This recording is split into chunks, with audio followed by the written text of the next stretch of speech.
them on their staff if they're not going to be the guy calling the play or running the offense during games.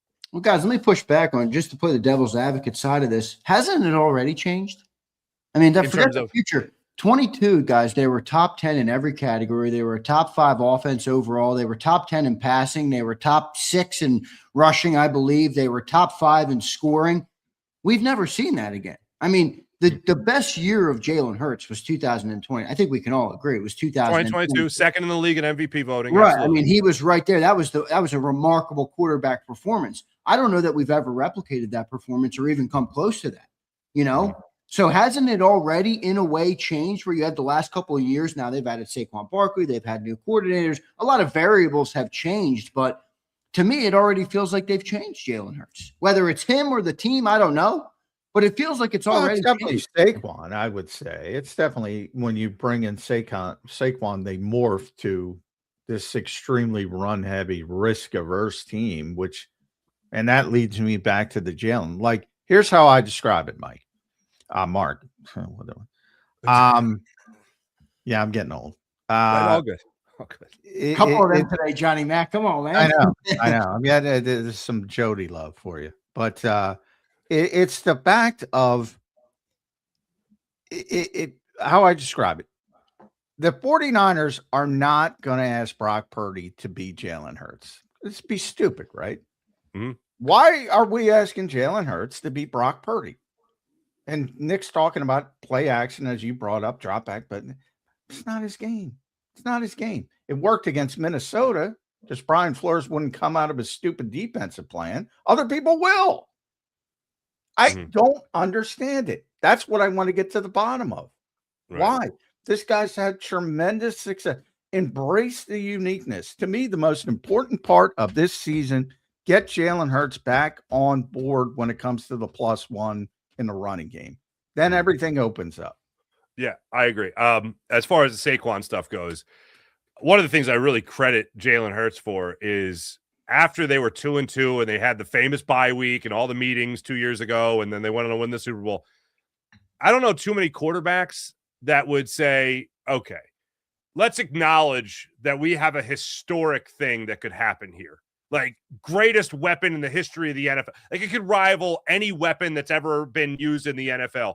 Saquon Barkley behind that Jeff Stoutland offensive line, just stay out of the way for the most part. And if called upon, make the throws. If you need to come up with a clutch third down, like a 3rd and 7 against the Ravens, make that throw. If you got to come up, I don't know, in the Super Bowl with an MVP performance to come up with it like Jalen Hurts did. But Jalen looked at it and said, and I think this was also part of the coaching, all I got to do is not turn the football over, and we're going to win this football game. Our defense is great. Our run game is historically incredible. All I got to do is not turn the football over, and we're going to the Super Bowl at least. The Chiefs end up holding Saquon to 2.3 yards per carry. Jalen balls out, and the rest is history. We're partying on Broad Street. But I think the biggest difference was Jalen struggled with turnovers. The defense imploded at the end of 2023. Yep. They move on from Brian Johnson all of a sudden. And at the end of the year, they hit the reset button, bring in Saquon, and they ride that to the Super Bowl and a victory. Jalen's fear, for lack of a better term, of turnovers, I think crept back into his head this past year. The run game, all of a sudden not taking off the way it did a year ago. The offensive line not giving Jalen time to throw, unfortunately. And I know people will look at the stat of he had, I think, 3rd most time to throw compared to any other quarterback in the league. Well, that doesn't mean that he was dropping back, standing there for 3.5 seconds, surveying the field. That means he was also moved off his spot and buying 3 more seconds because he scrambled to buy time behind the line of scrimmage. And the offensive line allowing Saquon to get hit behind the line of scrimmage as often as he did at an alarming rate compared to the year before. I think that changed Jalen a lot. And that also was a big hit to the Eagles offense comparing to the year prior. So do you think with the offensive line kind of where it is right now, maybe the most uncertainty we've had on the offensive line far as in a long time in Philly? I mean, it always feels like we've had a great offensive line with a great coach. Do you think this year is going to require back to that 22-esque version of Jalen Hurts where, you might not be able to rely on Saquon as much. You might not be able to rely on the offensive line as much. It doesn't mean go and turn the ball over all over the place, but maybe we need Jalen to be that number one playmaker again on this team. Is that fair to say? Is that kind of how you see it? I think he needs to be the MVP of the team. I don't know if he needs to be the second, the runner up to Patrick Mahomes or whatever, in 2022. I don't think he needs to be in contention for that, but he certainly needs to be the best player on the Eagles team. And I think maybe last year he looks at that and he goes, okay, we had our year where we just say, all right, push this button, activate Saquon, don't turn the football over. Defense holds the opponent to 17 points. We win the game. I think a lot of it has to be more on Jalen's shoulders, and I think Jalen has to be up for that responsibility. Jalen at certain points last year, when you think about struggles of the offensive line, I go to 2011, Michael Vick's the quarterback of the Eagles. He just had that great, MVP run, that caliber run in 2010 where they lost to the Packers in the playoffs. The following year, if you remember, that offensive line was in flux. I think Todd Herman's going into that year had to check in and with was it still Juan Castillo? I think it was still Juan Castillo. He had to check in and be like, hey, where am I today? Am I guard? Am I tackle? Am I right guard? Like, it was constantly changing that offensive line. And I remember Michael Vick just flat out looking shell-shocked that season. I don't think Jalen looked shell-shocked at any point last year, but he definitely defaulted to escaping the pocket more than you would have liked him to. The game in Buffalo in the second half, I know a lot of people were blaming the offensive line and blaming Kevin Patullo. There were things Jalen was doing in that game that, yeah, you might err on the side of saying that it was shell-shocked, but escaping the pocket when you didn't need to, rolling into pressure to try to escape pressure that wasn't there in the middle of the field, he struggled in that second half. I mean, he wasn't the main problem, but he was a problem.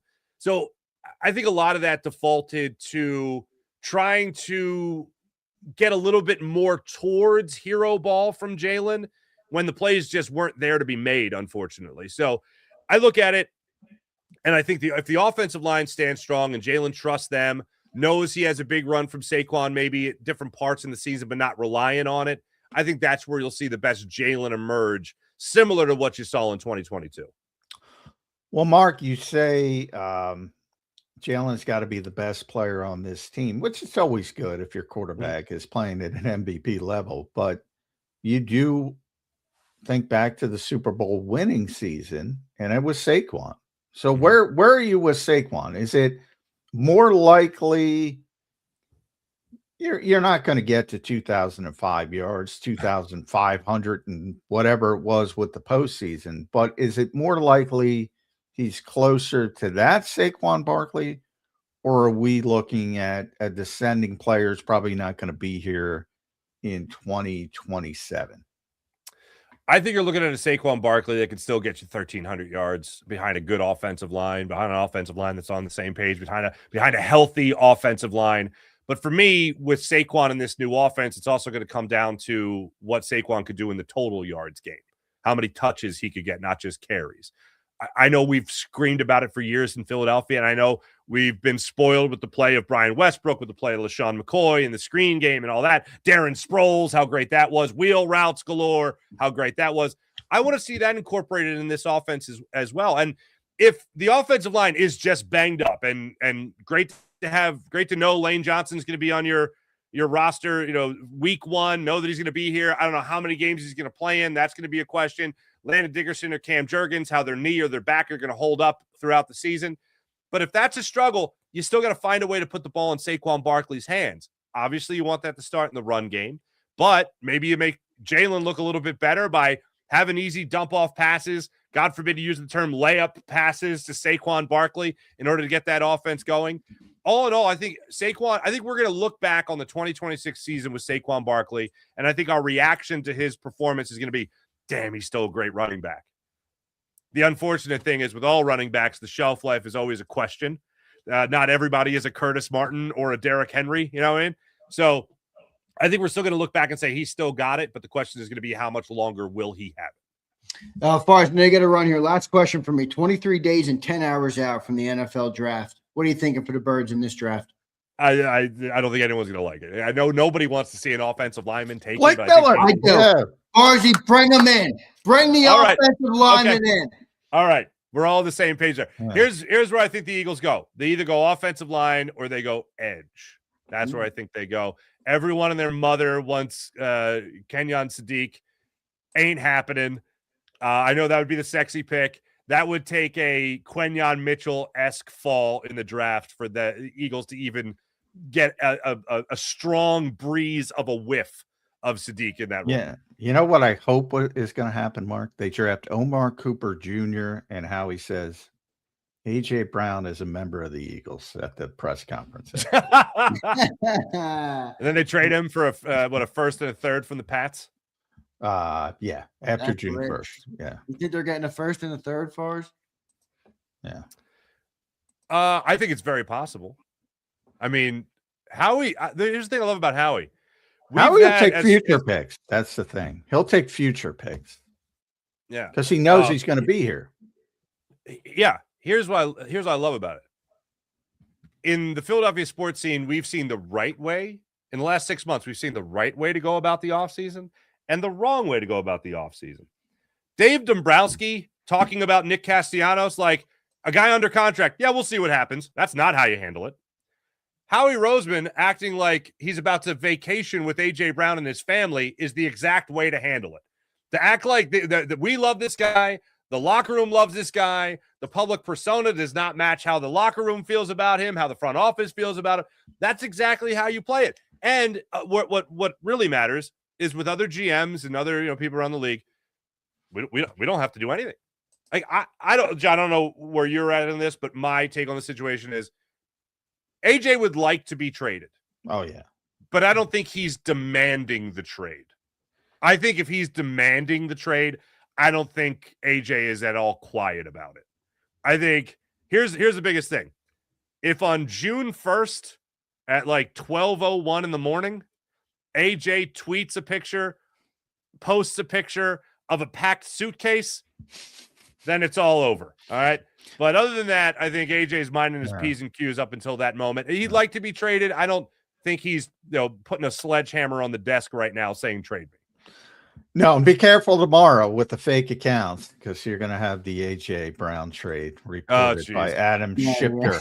Adam Schifter is going to report. Right. Adam Schifter or whatever it might be. All right, Farzy, we thank you for joining us. Make sure you guys go and follow Mark on X at Mark Farzetta. Listen to the Farzy Show, one of the best shows in the morning. Farz, we appreciate you doing it today, my friend. It's always good catching up with you. We hope to talk to you again soon. All right, man.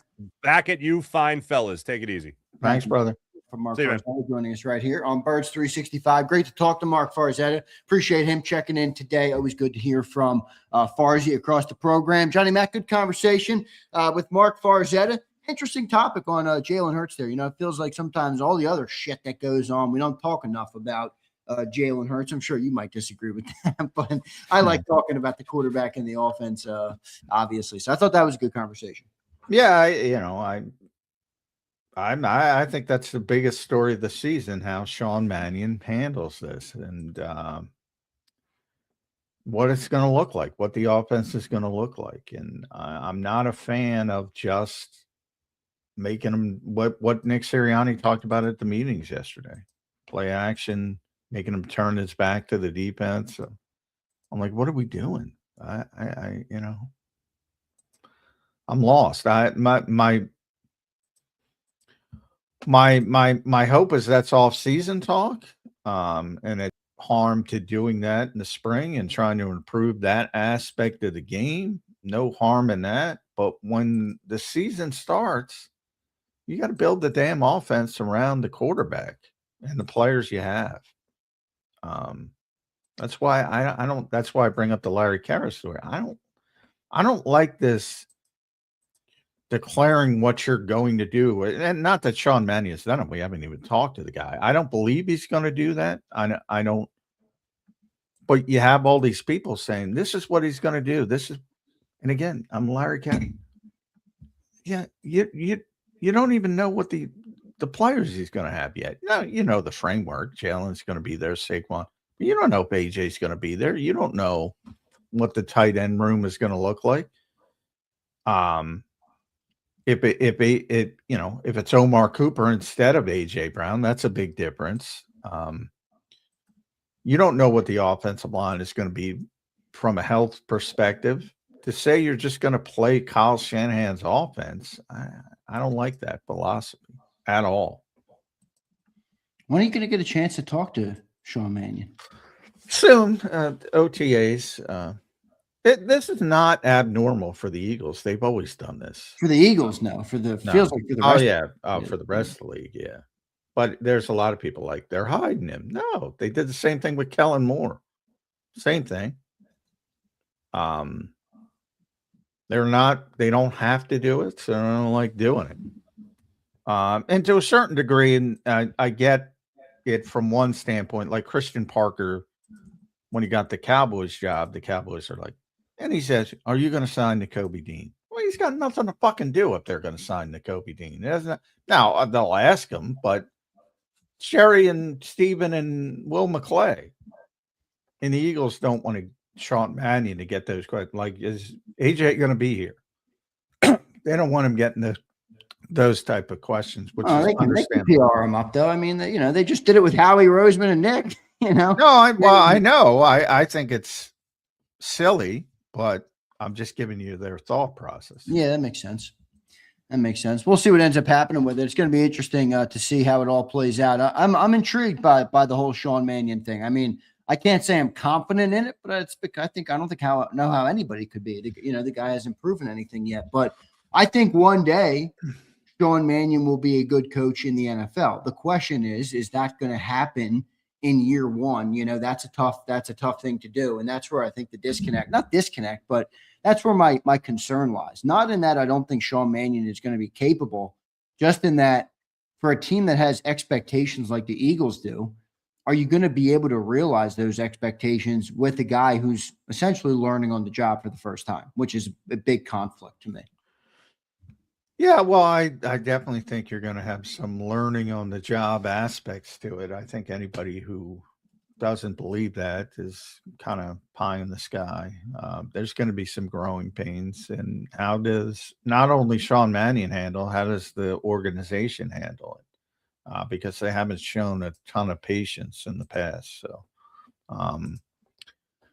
yeah, that's why I think that's by far going to be the biggest story of the season. And it's going to be interesting at the bare minimum. That's good for me. Could be interesting good, could be interesting bad. But I do think the ceiling is still there as a potential Super Bowl contender, but I think the floor is much lower than it has been over the past 4 years when we knew this was going to be a good team, just a matter of how good. If we wake up in week 18 and this team is 8-9, it wouldn't shock me. Well, if they're 8-9, I'll tell you this: I don't think the offensive line got much better. Well, no, but that's what I'm saying. The floor. Yeah, but no, I agree. I'm saying that, but that's my expectation. The offensive line, plays well, and we've talked about that a lot. I mean, I feel like Sean Mannion's going to look pretty good if the offensive line plays well. Yeah. I think everybody's going to look pretty good. I think that's the whole crux of it. It has been for years. Farzi's comments on Jalen, I appreciate the comment of he's the guy who's kind of been here through it, and he's been to 2 Super Bowls, and I think that's all fine and well. But I do think we'd all be fools to act like we haven't seen a change in his game. We have seen a change in his game, and is that on him? I don't know if it's on him. I'm not even saying it's on him. You said it's on Saquon. I agree with that. Obviously, you add a guy like Saquon and you run for 2,500 yards. That's going to impact the way that the ball, is spread around the field and who has it more and who accounts for it more. But I do think, Jalen Hurts' his impact on the game is going to have to be bigger this year than it was last year. He's going to have to play better, and I don't think that's a controversial thing to say. No, sure. Well, the whole offense is going to, and he's part of it, except for Devontae and maybe Tyler Steen. Because he wasn't part of the regression, but more obviously because he didn't play in 2024 and he played in 2025. So everybody's got to improve, including Jalen Hurts. But I do think one part where I did disagree with Mark on is the got to get the running back involved in the passing game aspect of it. it's not Jalen Hurts' strength. Again, square peg, round hole. And B, it's not Saquon Barkley's strength. He's not Brian Westbrook. He's not Shady McCoy as a receiver. So unless you want to get Will Shipley involved, which I don't think too many people do, yeah, I don't see. And that's kind of what I'm pointing about with Jalen, the overriding theme of I do not understand. After watching this guy play, I agree with you. Look, the +1's got to come into it. He's got to play better, but he's got to play better in the framework of what he is as a player, not do other things that he historically hasn't done consistently. I don't agree with that. He's got to get back to what he does well at the highest level. And to me, that starts with the +1 in the running game. It doesn't even start with the passing game. He's got to be that threat, which opens up everything else. I agree. We'll see what ends up happening with that, Johnny Mac. All right, 24 days out, or 23, is it 23? 23 days out now, excuse me, from the NFL draft. We get closer to that. Jeffrey Lord, John, any idea what time Jeffrey Lord will speak today? Is that probably not? Later, no official time yet, but later, obviously they're, we're 3 hours earlier, so it's going to be at the end of the meeting. So whenever they wrap up, Jeffrey will do it. We'll see what he has to say today, because it should be interesting. Johnny Mac, your final thoughts here on a Tuesday edition of Birds 365, my friend. Yeah, I mean, meetings will adjourn today, then everybody will be back in Philadelphia. The 30 visits will start to ramp up. Not a ton of time. They had a couple Max game. There's going to be a top, I don't know if it happened yet, with Max Ionacre and also the Texas A&M tight ends, who Ian Cummings mentioned, I believe. Nate Borkercher. So a bunch of tight ends as well. And obviously offensive line.